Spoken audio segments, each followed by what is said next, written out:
Bienvenue à cette édition de l'Essentiel qui vous présente les faits saillants de la semaine politique à Ottawa. C'est encore le dossier de l'ingérence étrangère qui a monopolisé l'attention, alors qu'une majorité de députés ont voté en faveur d'une motion du NPD réclamant le départ du rapporteur spécial David Johnston.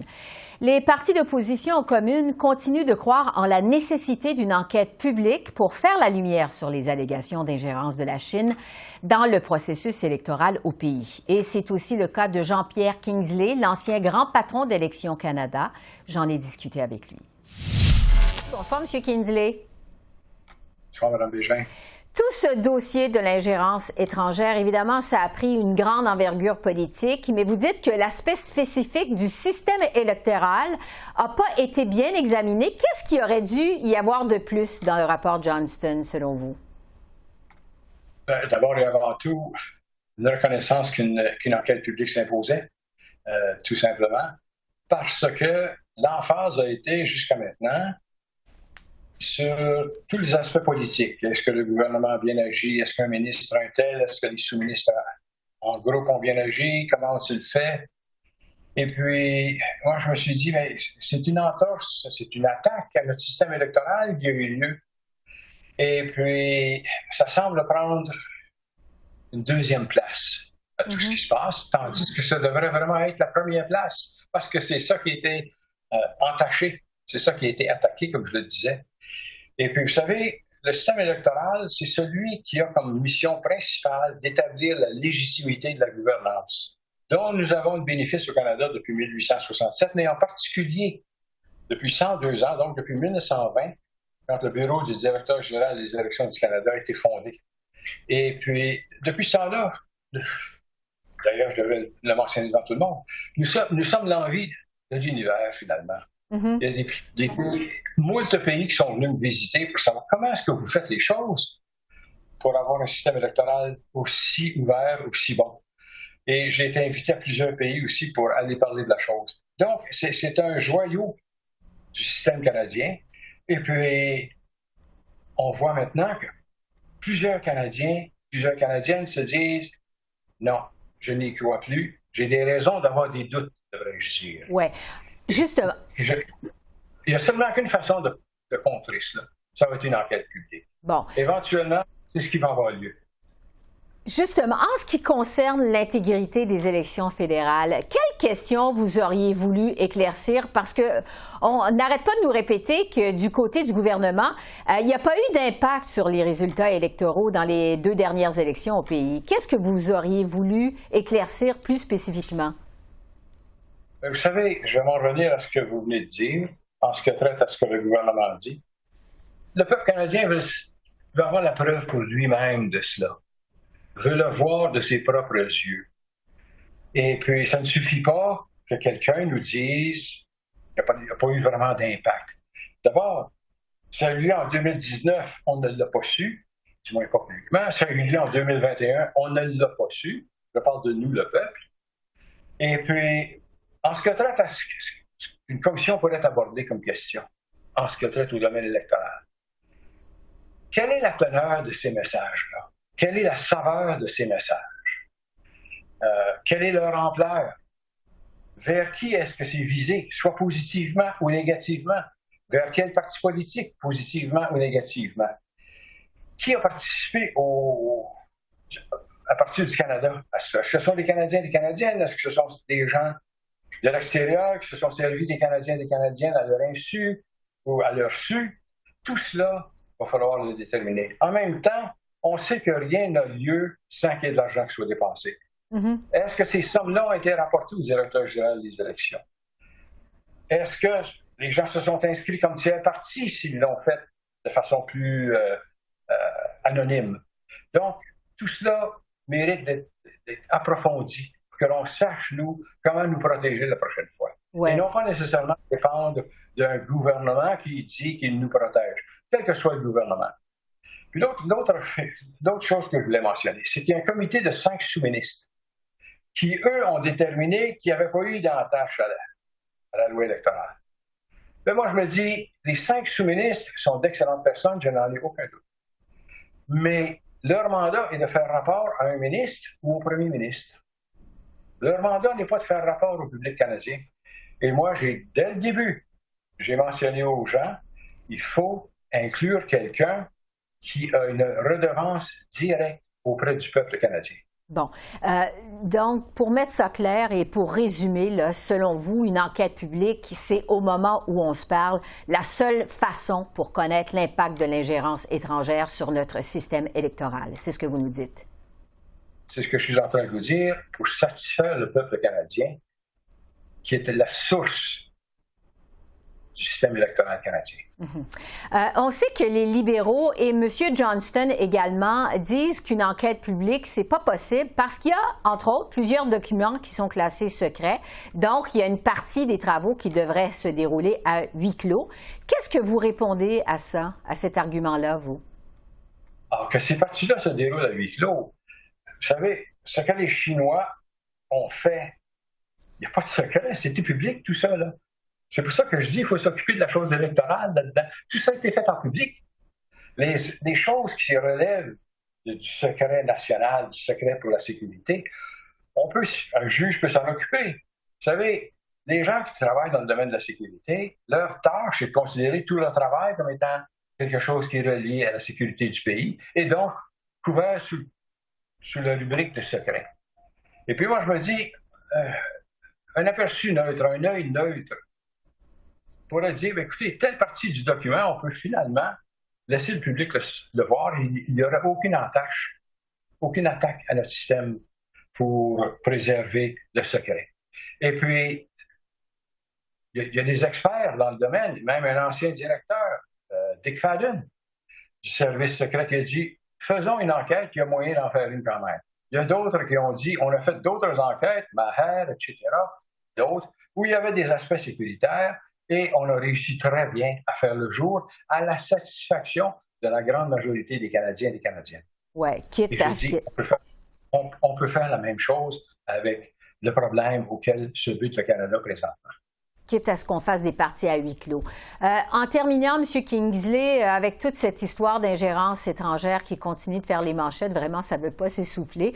Est-ce que vous êtes inquiet, je dirais, des conséquences pour la confiance des électeurs envers le système électoral à plus long terme, ou si vous pensez que ça va finir par s'essouffler, toute cette histoire? Qu'est-ce que vous en pensez? Elle finira de s'essouffler quand une enquête publique prendra son rapport. Avant ça, les Canadiens et les Canadiennes, tels que je les connais, ne seront pas satisfaits avec une réponse telle qu'on l'a reçue jusqu'à maintenant. Ça, c'est clair comme l'eau de roche en ce qui me concerne. Donc, c'est clair, selon vous, M. Kingsley, ça prend une enquête publique. Jean-Pierre Kingsley, merci beaucoup d'avoir été avec nous. C'est très apprécié. Merci. Ça m'a fait plaisir. Au revoir. Bonne soirée. Le NPD qui a donc déposé mardi une motion non contraignante demandant que le rapporteur spécial David Johnston se retire du dossier. Même si une majorité de députés ont voté en faveur, M. Johnston a exprimé son intention de rester en poste. Alors, je vous propose l'entrevue que j'ai réalisée avec Jagmeet Singh tout juste avant le vote sur sa motion. Bonsoir, M. Singh. Bonsoir, Madame. Bon, vous répétez que vous n'attaquez pas la crédibilité de M. Johnston, mais qu'il y a apparence de conflit d'intérêts. Pourquoi vous demandez sa démission à ce stade-ci? Le travail de M. Johnston comme rapporteur spécial, c'était de restaurer la confiance de la public dans notre système électoral. Et je dis qu'il ne peut pas le faire à cause d'une apparence de partialité qui nuit aux efforts de restaurer la confiance. Et je donne deux exemples. Premièrement, l'exemple de l'avocat principal qu'elle a embauché et le fait qu'elle a un bilan où elle a donné des fonds au gouvernement libéral, au Parti libéral, depuis 2006 jusqu'à récemment, chaque élection au Parti libéral, et elle était le chef avocat. Aussi, dans le rapport lui-même, c'est clair que ça manque le rigueur. Le fait que dans le rapport, M. Johnston a accepté les paroles du gouvernement sans pushback, sans critiquer les paroles. Donc, dans ce cas, l'apparence de partialité, c'est vraiment important. On doit éviter ça. Et à ce moment, il y a une apparence trop forte. Et ça, c'est pourquoi on demande que le gouvernement enlève M. Johnston. Ce n'est pas quelque chose de personnel, c'est par rapport à cette apparence, et l'apparence est trop forte. Oui. On sait, M. Singh, que vous avez conclu une entente avec les libéraux minoritaires de Justin Trudeau pour les maintenir au pouvoir. Est-ce que vous allez retirer votre soutien aux libéraux si le rapporteur spécial David Johnston reste en poste? Non, ce qu'on va faire, c'est de continuer de mettre la pression sur le gouvernement. L'entente, c'est effectivement le fait que le gouvernement appuie nos demandes, le fait qu'on a forcé le gouvernement de mettre en œuvre les soins dentaires, le fait que le gouvernement a appuyé 27 demandes néo-démocrates pour continuer. Donc, on ne veut pas donner une excuse au gouvernement libéral de ne pas faire les choses comme les soins dentaires parce qu'on sait ils ont voté contre cette idée dans le passé. Ils ne veulent pas, les libéraux ne veulent pas aller de l'avant, donc on doit les forcer. Donc on ne retire pas les promesses que le gouvernement a faites pour les forcer de livrer les choses importantes pour les Canadiens. Ce qu'on va faire, c'est de continuer de mettre la pression, de monter la pression sur le gouvernement, de déclencher une enquête publique. Oui. Donc, juste pour être clair, là, pas question de briser votre entente avec les libéraux là-dessus. Non, donc ce qu'on va faire, on va continuer d'utiliser notre entente pour forcer le gouvernement de livrer les soins dentaires, de livrer une assurance médicaments universelle, de livrer plus de protection pour les travailleurs, les choses que les gens méritent d'avoir. Et on va continuer de mettre la pression de lancer une enquête publique avec un débat aujourd'hui et un vote la prochaine semaine. Mais comment vous comptez convaincre le gouvernement de vous écouter si vous n'avez pas ce levier de menace de faire tomber le gouvernement? Parce que, bon, à chaque fois, on vous demande si vous avez l'intention de faire tomber le gouvernement. Vous dites toujours non. Comment vous comptez convaincre le gouvernement, finalement, si vous ne menacez jamais de le faire tomber? On a un pouvoir d'utiliser notre pression. Dans le passé, le gouvernement a dit non aux soins dentaires, par exemple. Ça fait 2 ans. Il y a 2 ans que le gouvernement a voté contre cette idée, 2 fois. Ils ont travaillé ensemble avec les conservateurs pour défaire nos motions, pour s'attaquer à cette idée. Mais maintenant, c'est la réalité pour les enfants de moins de 12 ans et à la fin de cette année, ça va être la réalité pour nos aînés aussi. Donc, on ne lâche pas, on continue de mettre la pression, on continue de demander une enquête publique. C'est la bonne chose à faire, c'est important. Donc, on va continuer de mettre cette pression, on ne lâche pas. Oui. Pour revenir justement sur le dossier de l'ingérence étrangère, vous avez demandé à examiner les documents secrets que le rapporteur spécial, M. Johnston, a pu consulter pour écrire son rapport. À quel moment ça va avoir lieu, cette rencontre, cette consultation? Donc, la date n'était pas fixée, donc on va vous aviser quand on a la date. Mais j'ai aussi écrit le Premier ministre pour avoir des garanties que je peux faire la même chose que M. Johnston a fait. Je peux donner mon opinion sur la preuve que je vais voir, comme M. Johnston a fait. Et je veux aussi souligner comment l'approche de M. Poilievre n'est pas une approche sérieuse. S'il n'est pas prêt de voir les documents, s'il n'est pas prêt de voir la preuve, ça montre quelqu'un qui veut jouer un jeu politique, mais quelqu'un qui n'est pas sérieux pour vraiment défendre notre système de démocratie. Comme M. Trudeau a ignoré les faits, M. Poilievre ne veut pas les regarder. Dans mon cas, je vais les regarder et je veux faire des actions concrètes. Je veux prendre des actions concrètes pour protéger notre démocratie. Oui, mais quand même, ce sont des documents qui sont secrets. Qu'est-ce que vous espérez accomplir? Parce qu'après tout, vous ne pourrez rien révéler là, de cette consultation. Je peux donner mon opinion, comme M. Johnston a dit. Je peux donner mon opinion sur si le gouvernement a fait tout ce qu'il faut. Je peux donner mon opinion sur le fait que comment les allégations sont sérieuses ou non. Ça peut me renforcer ma position de continuer de poursuivre une enquête publique. Donc, je peux dire beaucoup. Et j'ai écrit une lettre pour garantir que je vais avoir les mêmes opportunités de présenter mes opinions, comme M. Johnston a fait. Je suis d'accord qu'il y a des informations qu'on ne peut pas partager et on ne doit pas partager pour garder la sécurité nationale. Mais mon opinion et c'est quoi le résultat des actions du gouvernement c'est quoi mon opinion sur les actions ou les manques des actions du gouvernement. Ce sont toutes les choses que je peux parler de tout ça. Et c'est pourquoi je dis que je pense que M. Poilievre et M. Blanchet sont en erreur. Et ce n'est pas une bonne approche de ne pas voir la preuve, de ne pas voir les documents. Ça réduit la capacité de rendre compte du gouvernement. Oui. Et si une fois que vous avez consulté ces documents, vous constatez que David Johnston, finalement, a pris la bonne décision avec les informations dont il disposait, est-ce que vous allez changer d'avis sur le besoin de garder en poste? Non, parce que ce n'est pas une question de ses conclusions, c'est une question de l'apparence de partialité. Et à ce moment, avec cette apparence, ça nuit la confiance de la public dans ses conclusions. Et pour moi, c'est vraiment un travail de restaurer cette confiance, d'assurer les Canadiens que ces allégations, on les pris au sérieux et on agisse pour régler les choses.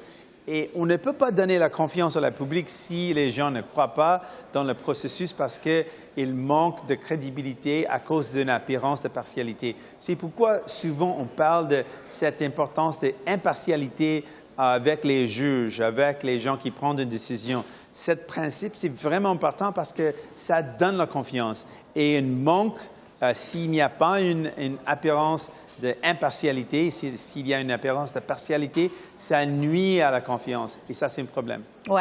Est-ce qu'au fond, M. Singh, vous pensez qu'avec votre motion sur laquelle vont voter les partis d'opposition, vous pensez que David Johnston va finalement en arriver à la conclusion de lui-même qu'il doit se retirer?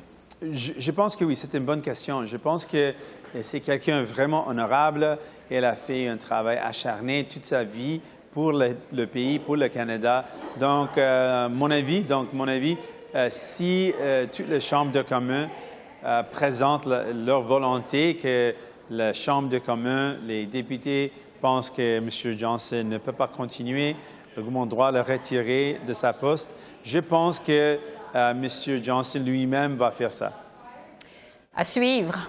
Jagmeet Singh, chef du NPD, merci beaucoup. Merci. Je vous en prie. Merci. Au revoir. Au revoir. Au Québec, le scandale des violences lors des initiations dans le milieu du hockey junior, révélé au mois de février, a refait surface cette semaine dans l'actualité. La commission parlementaire qui s'est penchée sur ce problème a remis son rapport mardi. Le gouvernement de la CAQ s'attend donc à partir de maintenant à des changements au sein de la Ligue de hockey junior majeur du Québec. Et j'en ai discuté avec la ministre responsable du sport au Québec, Isabelle Charret. Bonsoir, Madame la ministre. Bonsoir, Mme Bégin. À la suite du dépôt du rapport de cette commission parlementaire qui s'est penchée donc sur ce problème-là, vous avez qualifié de votre côté la gouvernance de la Ligue de hockey junior majeur du Québec de sclérosée. Pourquoi au juste?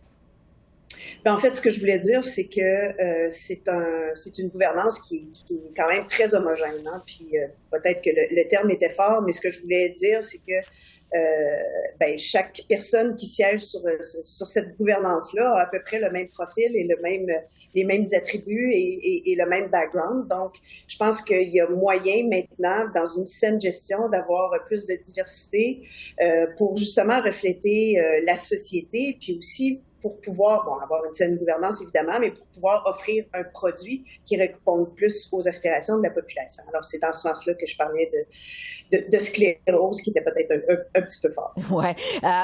Vous parlez de diversité. Vous proposez aussi que le conseil d'administration de la Ligue compte plus de femmes. Actuellement, il y a seulement une femme sur 18 au sein du conseil d'administration de la Ligue de hockey junior majeur du Québec. Est-ce qu'on peut vraiment s'attendre à des progrès de la part de la Ligue, vous pensez? Je pense que oui. J'ai eu la chance de rencontrer le nouveau commissaire, M. Cecchini, qui a quand même un passé aussi assez éloquent puis dans la gestion, puis qui a amené des choses intéressantes, mais qui a une grande ouverture. J'ai eu la chance aussi de rencontrer quelques gouverneurs, donc qui ont aussi, je pense, ce désir de vouloir progresser puis de vouloir faire évoluer les choses.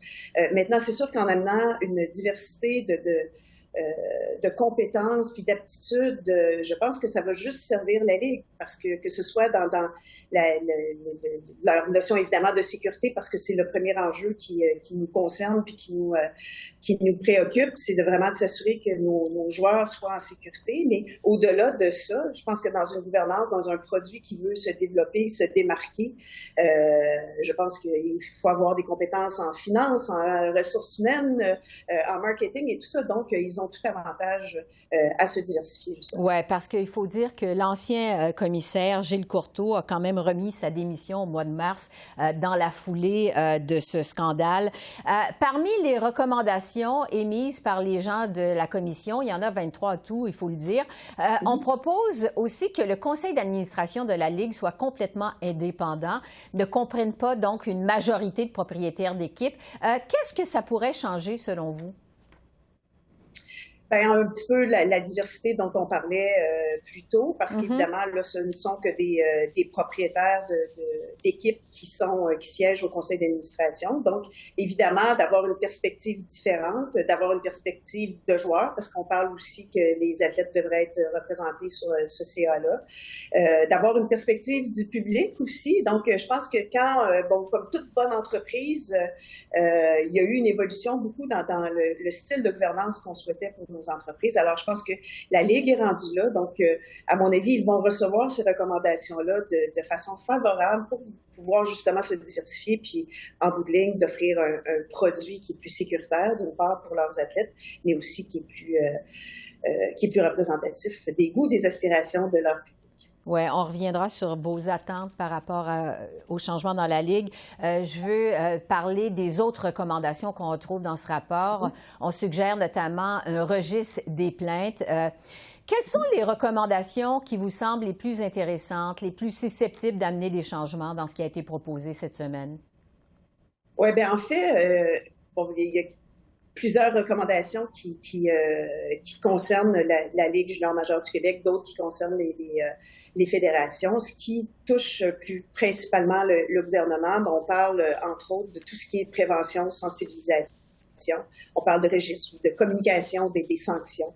On parle aussi de nommer quels sont les actes répréhensibles. Donc, de vraiment avoir une définition de ce qu'est un acte répréhensible. Donc, évidemment, on part sur des bases communes, puis je pense qu'on a plus de matériel pour pouvoir sévir par la suite, ou du moins de pouvoir faire de la sensibilisation puis de la prévention.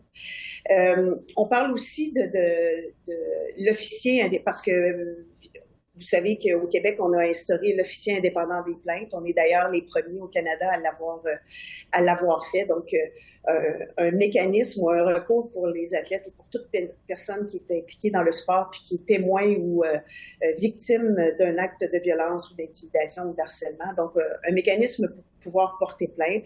Alors, à ce niveau-là, évidemment, il y a des améliorations qu'on peut faire, et une des recommandations était que l'officier indépendant des plaintes soit incarné par une personne. Parce que là, maintenant, il n'y a pas quelqu'un qui est nommé l'officier indépendant des plaintes, mais il y a des ressources qui sont là pour pouvoir incarner ce rôle-là. Donc, ça, c'est une recommandation qu'on est en train d'analyser. Puis, il faut dire aussi que avant que cette commission-là soit lancée, j'étais déjà au travail à m'assurer que le mécanisme qu'on a lancé il y a 2 ans était le meilleur possible, donc évidemment est perfectible. Donc, c'est pour ça qu'on a commencé déjà les travaux. Mais à la lumière de ce qui a été nommé dans ce rapport-là, bien évidemment, il y a des choses sur lesquelles on va se pencher plus directement. Donc, par exemple, est-ce que ça devra être incarné par une personne spécifiquement? Ouais. Le cas de registre aussi des sanctions, c'est quelque chose sur lequel on travaille pour voir si effectivement c'est une possibilité, une avenue, et comment ça pourrait se faire, évidemment, en préservant les droits de tous et chacun. Alors, ce sont des choses là, sur lesquelles on travaille. Oui. Et pour revenir justement sur le rapport qui a été déposé mardi sur les 23 recommandations, il y en a 10 qui visent directement la Ligue de hockey junior majeur du Québec. Mais vous, au gouvernement, bon, vous l'avez dit cette semaine, vous n'avez pas vraiment de moyens d'imposer une réforme à la Ligue, pas de moyens financiers non plus, puisque vous ne donnez pas de financement à la Ligue. Est-ce que vous espérez vraiment des changements? Quelles sont vos attentes, en fait, par rapport à la Ligue de hockey junior majeur du Québec? Oui, ben en fait, effectivement, on n'a pas de moyens de levier financier. Par contre, comme je vous disais tantôt, ils sont dans un esprit d'ouverture. Puis il faut se rappeler aussi, l'origine de cette commission-là était un recours collectif qui avait été déposé en Ontario, qui n'a pas été accepté parce que bon, le recours touchait la Ligue canadienne de hockey, la Ligue junior majeure du Québec et différentes ligues. Donc, les instances de l'Ontario ont dit que ça n'était pas applicable compte tenu de la juridiction puis bon, comment ça fonctionne, là, les systèmes juridiques dans chaque province. Mais le recours collectif était basé sur des actes qui dataient des années 76 à 2014, donc des actes du passé. Maintenant, on sait qu'il y a des choses qui ont été mises en place depuis ce temps, notamment par la Ligue junior majeure du Québec. Et je pense que l'objectif de cette commission était vraiment d'aller valider si les mécanismes qu'on a mis en place sont les bons, puis comment on pourrait les perfectionner. Alors, la Ligue junior majeure du Québec avait déjà fait vraiment des avancées, que ce soit dans les initiations problématiques ou le bizutage comme le bon terme employé. Donc, il y avait déjà une interdiction de le faire, mais évidemment, probablement que ça se faisait encore de façon peut-être marginale, mais que ça se faisait encore. Donc, et d'autres mécanismes. Ils avaient aussi une façon de porter plainte pour des recours pour les athlètes, mais ça aussi, on souhaite qu'ils soient plus indépendants, donc que les athlètes puissent de meilleure façon et avoir l'impression d'avoir vraiment un mécanisme indépendant où ils se sentent à l'aise de porter plainte. Alors, je pense, et en fait, j'en suis convaincue que la Ligue junior majeure du Québec veut le bien de leurs athlètes. Ils veulent qu'ils puissent évoluer dans un milieu sain et sécuritaire. Alors, je pense qu'ils vont faire les choses nécessaires pour que ça arrive. Oui, la Ligue qui s'est donné quelques semaines pour répondre au rapport. Isabelle Charret, je rappelle que vous êtes ministre responsable du sport au Québec. Merci beaucoup. Merci de votre temps. Ça me fait plaisir. Alors voilà, c'est là-dessus que se termine notre revue de la semaine politique à Ottawa. Esther Bégin qui vous remercie d'être à l'antenne de CEPAC, la chaîne d'affaires publiques par câble. Je vous souhaite une excellente fin de semaine et je vous dis à lundi. Au revoir.